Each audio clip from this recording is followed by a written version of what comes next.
Now. Solve the simultaneous equation here. So this one here, if you want to solve, we have this is called linear function, and then this is called quadratic function. So we'll use the linear function to solve the quadratic function.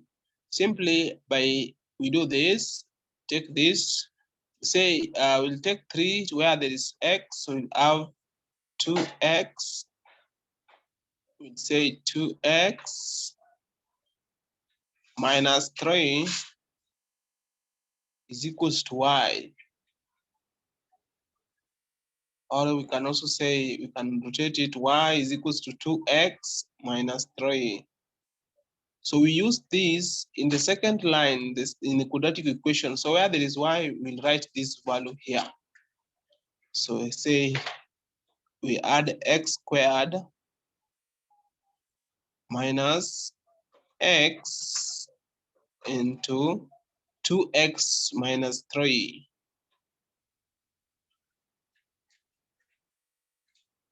is equals to minus 4. So what is happening here? The value for y we already found as this. So we don't write y again here. We substitute the value that we found. Otherwise, we make y the subject. So from here, we remove the bracket. We say our x squared minus 2x squared minus x plus, so that becomes plus 3x is equals to minus 4.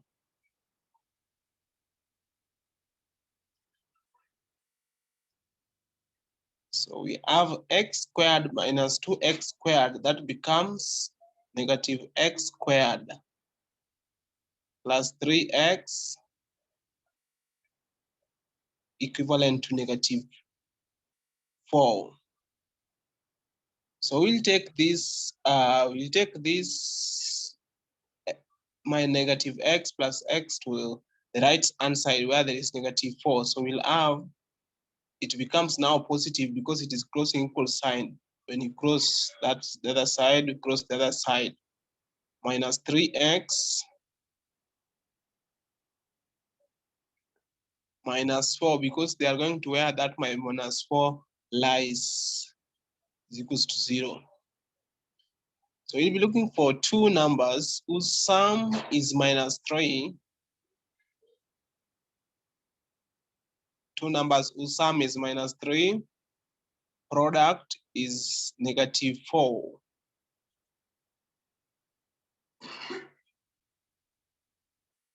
Yeah, the two numbers specifically, you realize that we have 4 and 1. And if sum is negative, product is negative, then it means we negate a bigger value. But if product is positive while sum is negative, all of them are negative. And if product is negative and sum is positive, it means that you negate a smaller value. So we say x squared minus 4x plus x, that is 1x. We don't say 1x, we just write x minus 4 equivalent to 0. So we look for common factor here, x squared and 4x. So common factor there is x. So that is x goes there x times minus 4. Because if you divide 4x by x, you'll get 4. Sorry. Plus x minus 4. But this one here, remember outside here we have 1 is equivalent to what? Equivalent to 0.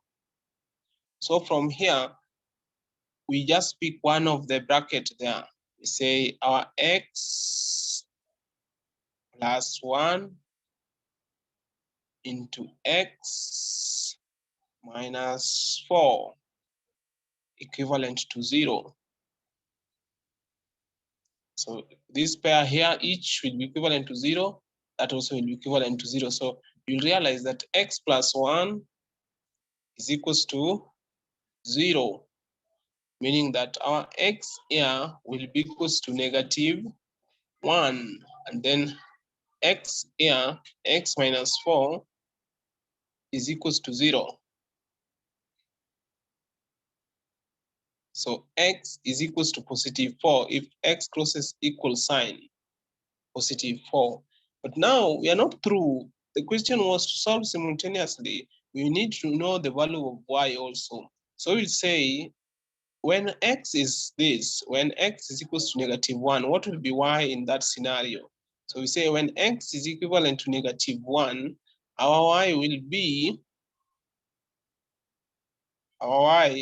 equals to, we pick this one here, the one that we used here, 2x minus 1. Now we know what x is all about. So we substitute, take this -1, insert it there. We'll have -2 minus 1. That is -3. That is y. So another scenario is a case where when x is equals to 4, our y will be what? Y equivalent to 2x minus 1. So 4 times 2, that is 8, minus 1. So in that scenario, I will be 7. So when you're told to solve this question, you must get 2 values of x's and also 2 values of y's. That is when it is complete. Otherwise, it is not complete.